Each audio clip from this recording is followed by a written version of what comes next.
시청자 여러분 안녕하십니까? 뉴스 온 시작합니다. 중랑구에서 청년정책위원회 정기총회가 열렸습니다. 대구시는 대구체육관에 대한 중대시민재해 긴급 안전점검을 실시했습니다. 춘천 북부내륙권 행정협의회가 시장군수 간담회를 열었습니다. 보령시가 에너지 전문가 양성 교육을 실시합니다. 국회 에이펙 특별위원회는 준비 상황을 점검하기 위해 경주시를 방문했습니다. 한국에너지 공과대학에 대한 정부의 출연금이 해마다 줄고 있습니다. 올해는 정부 출연금이 지자체 출연금보다도 적어졌는데 대학 경쟁력에 악영향을 미칠 수 있다는 우려가 나옵니다. 행정강의동과 데이터센터, 기숙사가 갖춰진 한국에너지공과대학 캠퍼스입니다. 올해 하반기 연구동 건설이 마무리될 예정인데 실험 장비 등 내부 인프라를 갖추기까지는 시간이 더 걸릴 것으로 예상됩니다. 정부가 올해 출연금을 100억 원으로 줄였기 때문입니다. 개교 당시 250억 원이던 정부 출연금은 지난해 200억 원까지 줄더니 올해 반토막이 났습니다. 지난 2019년 확정된 한전공대 설립 기본계획에 따르면 정부는 에너지공대의 지속적인 운영을 위해 최소 지자체 수준의 지원을 해야 합니다. 해마다 200억 원을 지원한다는 점을 고려하면 정부는 최소 200억 원 이상을 지원해야 하는 겁니다. 지난 정부는 이 한국에너지공과대학의 운영에 대해서 아주 부정적인 생각과 또 이렇게 탄압을 계속해 왔기 때문에 재점검과 방향을 좀 더 확대 강화해야 될 필요가 있다고 생각합니다. 출연금 감소로 인해 연구 인프라 구축이 더뎌지면 대학 경쟁력에도 영향을 미칠 수밖에 없습니다.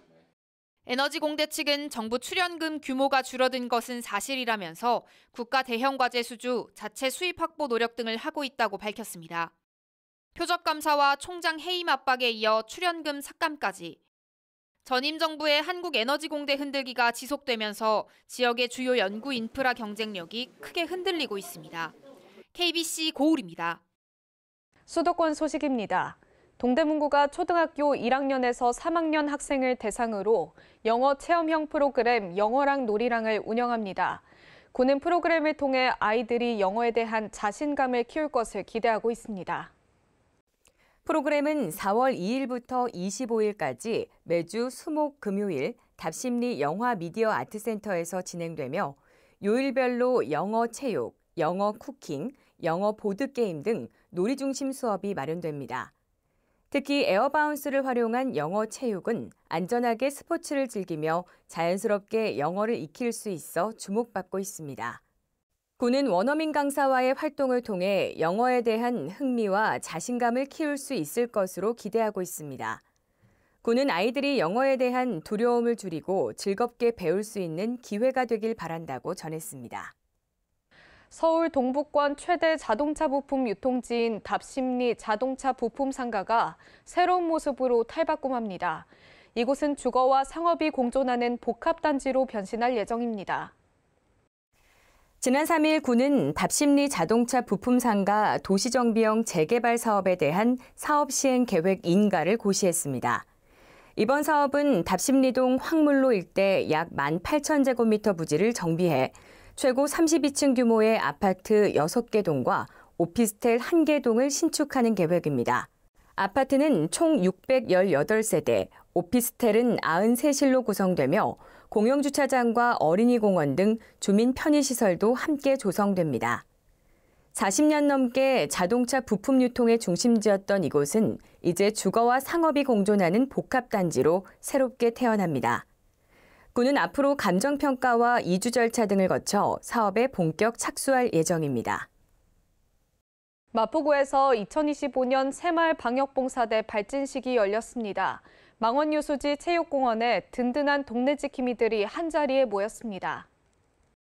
새마을 방역봉사대는 방역 취약 지역을 자발적으로 소독하고 해충 퇴치를 실천하는 주민봉사단체입니다.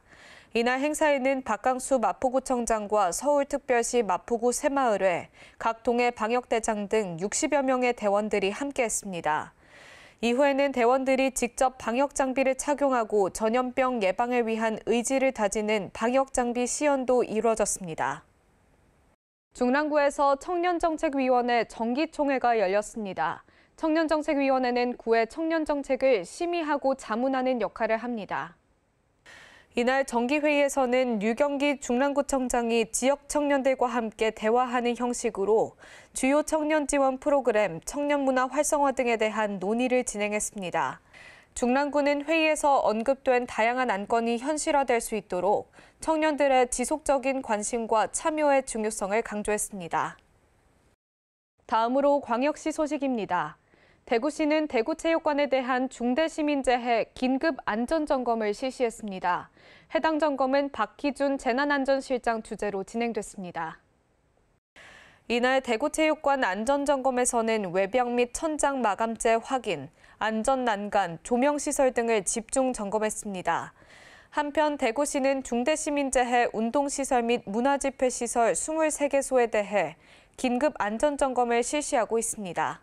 박희준 대구시 재난안전실장은 사고가 발생하지 않도록 취약시설물 특별 안전점검을 진행하고 있으며 시민들이 안심하고 생활할 수 있도록 안전관리를 강화하겠다고 말했습니다. 대전시는 지난해부터 대덕특구 민간연구소 기업방문 시리즈를 추진 중입니다. 올해 첫 일정으로는 국내 대표 바이오 기업 알테오젠을 방문했습니다. 이장우 시장은 국내 대표 바이오 기업인 알테오젠 박순재 대표를 만나 기업 현안을 청취하고 지역 바이오 산업 육성을 위한 협력 방안을 논의했습니다. 알테오젠은 바이오 의약품 제형 변경 플랫폼 기술 등에서 탁월한 성과를 거두고 있으며 최근에는 글로벌 제약사와의 기술 수출 협력을 통해 국내외 시장에서 주목받고 있습니다. 특히 대전을 기반으로 성장한 알테오젠은 지역 바이오 산업의 핵심 동력으로 평가받고 있습니다. 다음으로 강원도 소식입니다. 춘천 북부내륙권 행정협의회가 시장군수 간담회를 열었습니다. 지자체 간 인프라를 공동으로 활용하는 사례 등 폭넓은 논의가 이뤄졌습니다. 간담회는 지난해 가평과 홍천에서 열린 회의에 이은 단체장 간 회동으로 행정협력을 넘어 소통과 상호 이해를 넓히기 위한 자리로 마련됐으며 협의회의 광역협력체계가 점차 정례화되고 있다는 점에서 의미가 큽니다. 북부 내륙권 행정협의회가 출범한 이후 지역 간 공동과제를 함께 논의하고 실천하는 체계가 마련되었습니다. 장기적으로 공동 대응을 통한 국비 확보, 규제 개선, 인구 소멸 대응, 기반시설 확충 등 지역의 근본적인 문제를 함께 해결하는 협력 플랫폼을 만드는 것이 행정협의회의 최종적인 목표라고 생각합니다. 이날 간담회에서는 북부 내륙권 주민의 춘천 안식원 우선 이용 업무 협약을 체결하고 증설된 화장로 1기를 7개 시군에 우선 배정하는 것은 물론 화장 예약 시스템 개선을 추진하기로 했으며 이는 지자체 간 인프라를 공동으로 활용하는 모범 사례이자 상호 협력의 출발점이 될 것으로 기대됩니다.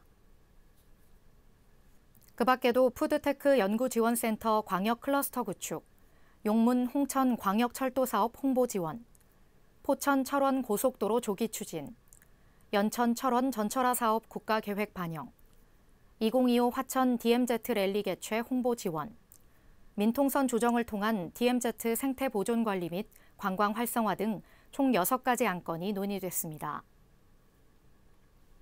이번 간담회를 계기로 그동안 쌓아온 공감대를 실질적 협력으로 발전시키기로 뜻을 모았으며 향후 정례회의 외에도 실무 중심의 정책 연계와 협력을 확대해 지속 가능한 협력 체계를 구축할 계획입니다. 춘천시는 호수 지방정원 조성과 국립정원 소재센터 건립 등 정원도시 기반 구축을 추진하고 있습니다. 관내 정원문화 확산을 위한 시민정원사 양성교육을 올해도 지속 추진합니다. 지난 7일 시작된 교육과정은 기초과정 이수자를 대상으로 실습 위주 커리큘럼을 구성해 정원관리 역량을 키우고 특히 올해 처음으로 심화과정을 도입해 시민 정원사들이 꾸준히 활동하며 전문적인 역할을 할 수 있도록 지원합니다. 아울러 도시숲 정원관리원도 선발해 정원 유지 관리를 통한 도심 경관 개선에 나서 안전 직무 교육을 시작으로 10월까지 관내 정원 곳곳에서 활동합니다.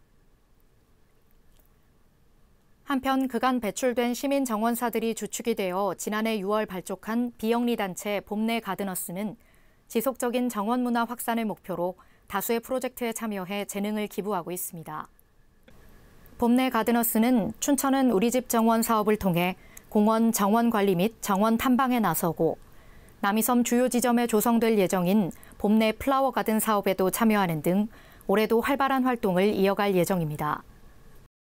횡성군에서 2025년 자활기관 협의체 대표자 회의가 열렸습니다.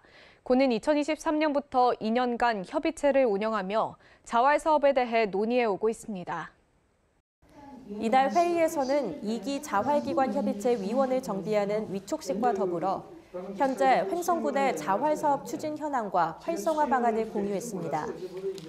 횡성군은 2022년 11월 횡성군 자활기관 협의체 구성과 운영에 관한 조례를 제정하고 지난 2023년 4월부터 2년간 횡성군 자활기관 협의체를 최초 운영해 왔습니다. 협의체에는 지역 자활센터, 사회복지협의회, 종합사회복지관, 장애인협회 등 기관 대표 6명이 참가하고 있으며 연계를 통해 자활 사업의 실효성을 높이고 있습니다. 횡성 청일면민을 위한 화합회장 제26회 청일면민 체육대회가 열렸습니다. 이날 대회를 시작으로 각 지역별로 대회가 이어질 예정입니다. 청일면 체육회가 주최한 이날 대회에는 지역 주민과 기관 단체장, 출향인 등이 참석했으며 주민 간 소통과 화합을 위해 게이트볼, 배구, 족구 등 체육 경기를 비롯해 노래자랑 등 다양한 행사가 열려 즐거운 시간을 함께 보냈습니다. 한편 이날 대회를 시작으로 4월 22일 공급면, 4월 25일 강림면, 4월 26일 갑천면 등 각 지역별로 읍면민 체육대회가 이어질 예정입니다. 평창군이 제45회 장애인의 날 기념행사를 개최했습니다. 군은 앞으로도 다양한 복지 사업을 이어나가겠다고 전했습니다. 이번 행사에는 관내 장애인과 가족, 복지시설 종사자, 자원봉사자 등 400여 명이 참석해 함께 모여 소통하고 화합하는 시간을 가졌습니다. 행사는 사단법인 강원특별자치도 지체장애인협회 평창군지의 주관으로 열렸으며 건강체험 부스와 식전 공연, 장애인 복지 유공자 표창 및 감사패 수여 등 일부 행사, 그리고 오창과 공연 등 2부 프로그램까지 다채롭게 진행돼 장애인의 재활 의지를 응원하고 자긍심을 북돋우는 자리로 마련됐습니다. 군은 앞으로도 장애인과 비장애인이 함께 살아가는 평창군 조성을 위해 다양한 정책과 복지 사업을 지속적으로 추진해 나갈 계획입니다. 제20회 어르신 생활체육대회가 막을 올렸습니다. 이번 행사는 어르신들의 활기찬 노후를 위한 생활체육 활성화를 목적으로 마련됐습니다. 이번 대회는 강원특별자치도 체육회가 주최하고 횡성군 체육회가 주관하며 18개 시군에서 3,100여 명의 어르신 선수단이 참가해 육상, 축구, 파크골프, 게이트볼 등 총 15개 종목에서 선의의 경쟁을 펼쳤습니다. 이번 행사는 65세 이상 어르신들의 건강 증진과 활기찬 노후를 위한 생활체육 활성화를 목적으로 마련됐으며 지난해 양구대회가 무산된 이후 2년 만에 역대 최대 규모로 개최돼 의미를 더했습니다. 이날 열린 개회식에는 도 관계자 등 주요 인사들이 참석해 축하 인사와 함께 대회의 성공적인 개최를 기원했습니다. 계속해서 충청도 소식입니다. 충청북도의 대표 틈새 일자리 사업인 충북형 도시근로자 지원 사업이 전북 완주군으로 확산됩니다. 도는 사업 현장을 점검하고 사후 관리에도 집중할 계획입니다. 충북도와 전북 완주군은 청주시 일자리 종합지원센터에서 완주군 신규 추진 사업에 대한 운영 방식과 충북도 추진 노하우에 대해 의견을 나눴습니다. 전북 완주군은 충북과 유사하게 생산 현장 기피, 고령화 등으로 중소기업 인력난 문제를 겪고 있는 지역으로 충북의 선도적 사례를 바탕으로 맞춤형 모델을 적용해 4월부터 시범 사업을 시작할 예정입니다. 한편 충북도는 도시근로자 사업과 관련해 도시군 수행기관 간 사업추진협의체 회의를 수시로 개최해 사업 참여자의 애로사항을 해결하고 사업 현장에 대한 집중 점검을 통해 사후 관리에도 노력할 계획입니다. 충북도에서 영동 양수발전소 착공식이 개최됐습니다. 양수발전소는 지역 경제 활성화에도 큰 도움이 될 것으로 기대됩니다. 영동 양수발전소는 충청북도 최초의 대규모 양수발전소로 도 전력 자립률 제고는 물론 탄소 중립 실현을 위한 친환경 에너지 생산의 거점 역할이 될 것으로 기대하고 있습니다. 영동 양수발전소가 2030년 12월에 준공되면 영동군의 전력 자립률은 200%를 달성하게 됩니다. 이는 앞으로 지역별 전력 차등요금제 도입에 대응할 수 있을 뿐만 아니라 양수발전소와 연계한 관광자원 확대를 통해 지역경제 활성화에도 큰 도움이 될 것으로 기대하고 있습니다. 충북 북부 지역의 디지털 배움터 거점센터 개소식이 제천종합사회복지관에서 개최됐습니다. 센터는 평일 중 상시 운영될 예정입니다. 도내 지정된 두 곳의 거점센터는 충청북도 노인종합복지관과 제천종합사회복지관입니다. 실생활 디지털 교육을 제공하는 교육장과 키오스크, 가상현실 등 최신 기술을 직접 경험할 수 있는 디지털 체험존이 마련됐습니다. 거점센터와 디지털 체험존은 평일 중 상시 운영되는 디지털 교육과 헬프데스크로 운영합니다. 또한 거점센터 방문이 어려운 단체에 찾아가는 교육을 제공합니다. 올해부터는 AI 활용 교육 비중을 높이고 현안 교육을 강화합니다. 취약계층에게 기초 디지털 활용 방법을 지도하는 디지털 조력자 양성 과정도 운영합니다. 보령시가 에너지 전문가 양성 교육을 실시합니다. 에너지 신산업 분야의 전문성을 강화하고 탄소 중립 경제사회 구축에 대응할 예정입니다. 이번 교육은 보령시 소속 공무원을 대상으로 4월부터 6월까지 총 9회에 걸쳐 보령시청에서 진행됩니다. 충남대학교 에너지과학기술대학원과 공동으로 주관하는 이번 교육은 에너지 신산업 분야의 심도 있는 지식 함양을 목표로 합니다. 교육 내용은 에너지 신산업에 관한 심화 과정으로 구성되며 신재생 에너지 분야 전문가들이 참여해 현장 경험과 전문 지식을 전달할 예정입니다. 경상도 소식입니다. 국회 에이펙 정상회의 지원 특별위원회는 에이펙 정상회의 준비 상황을 점검하기 위해 경주시를 방문했습니다. 이날 점검에는 김석기 외교통일위원장도 함께했습니다. 지난달에 출범한 국회 에이펙 특위는 국민의힘 김기현 의원을 위원장으로 선임하고 전체 회의에서 외교부와 경상북도의 현안 보고를 시작으로 본격적인 활동을 시작했습니다. 특위의 이번 경주 방문은 정상회의 준비 상황을 직접 점검하고 특위 차원에서 필요한 사항을 적극적으로 지원하기 위해 이뤄졌습니다. 특위는 더불어민주당 10명, 국민의힘 7명, 비교섭단체 1명 등 총 18명의 의원으로 구성돼 있으며 경상북도의 성공적인 정상회의 준비에 도움이 될 것으로 기대하고 있습니다. 다음으로 광주 전남 소식입니다. 대유 위니아그룹 가전 3사가 회생 마감 시한을 맞아 엇갈린 선택을 하고 있습니다. 위니아 전자제품을 위탁 생산하는 위니아전자 매뉴팩처링은 결국 파산을 선택했고 위니아와 위니아전자 등 나머지 두 회사는 회생 절차를 재신청할 것으로 알려졌습니다. 대유 위니아그룹 가전 3사 중 위니아전자와 위니아전자 매뉴팩처링이 결국 회생 절차 종료 시한까지 새 주인을 찾지 못했습니다. 지난 2023년 9월 회생 절차를 신청한 지 1년 7개월 만입니다. 위니아전자 제품을 생산하는 위니아전자 매뉴팩처링은 더 이상 M&A를 진행할 조건이 안 된다며 파산을 결정했습니다. 지난 16일 서울회생법원에 회생 절차 폐지를 신청했고 오는 29일 전 직원을 대상으로 설명회를 가질 예정입니다. 하남산단 공장과 부지 등을 팔아 부채를 청산할 계획인데 체불임금만 350억 원이 넘습니다.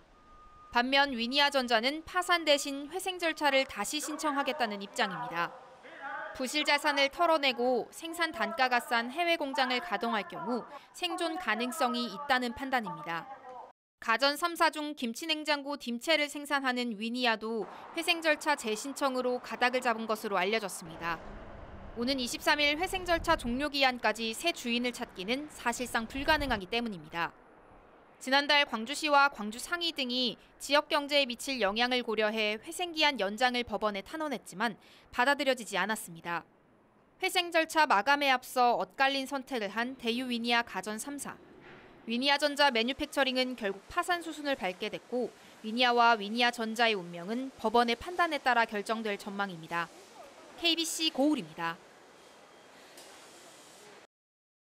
제1호 국가도시공원에 도전하는 광주중앙공원에서 대규모 공원 정비 사업들이 진행되고 있습니다. 전체 279만 제곱미터로 후보지 중 가장 넓은 면적을 자랑하는 중앙공원에는 테마숲 8개와 마을숲 11개 등 다양한 규모와 특징을 가진 공원들이 조성될 전망입니다. 하루 평균 3천여 명이 산책을 즐기는 광주 풍암호수공원은 이르면 오는 6월 말부터 공사에 들어갑니다. 민간공원 특례 사업의 일환으로 공원을 정비하는 겁니다. 현재 최고 수심 6m인 호수는 바닥을 메워 1.5m로 얕게 만들고 정화된 물로만 운영합니다. 주변에는 다양한 문화예술 시설이 들어서고 한쪽에는 레저와 여가를 즐길 수 있는 호수 백사장도 조성됩니다. 풍암호수의 명물 장미원은 규모를 더 키워 이전합니다. 이들을 포함한 8개 테마숲 외에 마을숲도 11개 조성됩니다. 마을숲은 올해 안에 완공해 순차적으로 주민들이 이용할 수 있도록 할 예정입니다. 5월 말까지 완공해서 임시 운영을 한번 해볼 생각입니다. 어떤 문제점이나 주민들의 어떤 불편한 점이 있는지를 저희들이 파악해보고자 광주시와 협의해서 미리 한번 주민들이 이용하게끔 한번 그런 계획도 잡고 있습니다. 이들 공원들이 조성되는 광주 중앙공원의 전체 공원 부지는 279만 제곱미터에 달합니다. 국가도시공원을 노리는 전국 4개 후보지 가운데 가장 넓은 면적을 자랑합니다. 더욱이 공원 부지 소유권이 모두 광주시에 있다는 점에서 1호 국가도시공원에 가장 가까이 다가가 있다는 평가입니다. 내년부터는 국가도시공원 지정이 되고 그 이후에 국가도시공원에 맞는 공원을 조성할 수 있도록 시에서 열심히 최선을 다해서 노력하겠습니다. 공원녹지법 개정안이 올 상반기 국회를 통과하면 국토부가 하반기에 국가도시공원 지정 신청을 받을 것으로 예상됩니다. 제1호 국가도시공원은 내년에 윤곽이 드러날 전망입니다. KBC 정경원입니다. 특별자치도 소식입니다. 제주특별자치도와 도교육청이 전국 최초로 청소년에게 대중교통 전면 무료화를 시행합니다. 따뜻하고 행복한 교통교육복지 실현을 위해 청소년 대중교통 무료 이용 업무 협약을 체결했습니다. 이번 협약은 도의회 정례회에서 강경문 의원이 제안한 청소년 버스 요금 무료화 논의를 시작으로 도의회, 교육청 간 긴밀한 협력을 통해 결실을 맺게 됐습니다. 이번 협약에 따라 오는 8월부터 도내 13세에서 18세 청소년 약 4만 명이 시간과 장소에 관계없이 버스를 무료로 이용할 수 있게 됩니다. 기존에는 중고등학생이 등하교 시간대 한정에 통학교통비를 지원받았으나 이제는 학교 밖 청소년을 포함한 모든 청소년으로 지원 대상이 확대됩니다.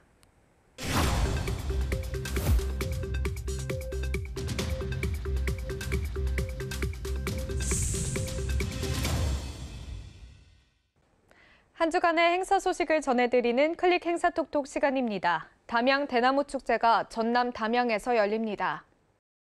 담양 대나무 축제는 푸른 대나무 숲이 반기는 봄을 느낄 수 있는 축제입니다. 5월 2일부터 6일까지 열릴 예정인데요. 대나무의 숨결 속에서 다양한 문화 공연, 전통 체험, 자연 친화적인 프로그램을 즐길 수 있다고 합니다. 담양의 역사와 문화를 만나볼 수도 있는데요. 담양에서 가족, 연인, 친구들과 함께 지속 가능한 자연의 가치를 되새겨 보시길 바랍니다.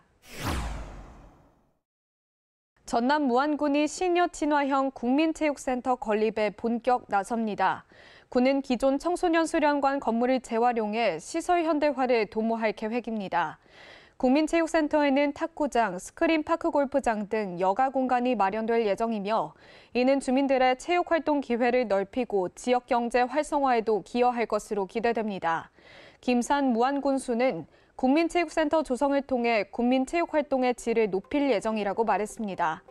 이상으로 뉴스 마칩니다. 함께해 주신 여러분 고맙습니다.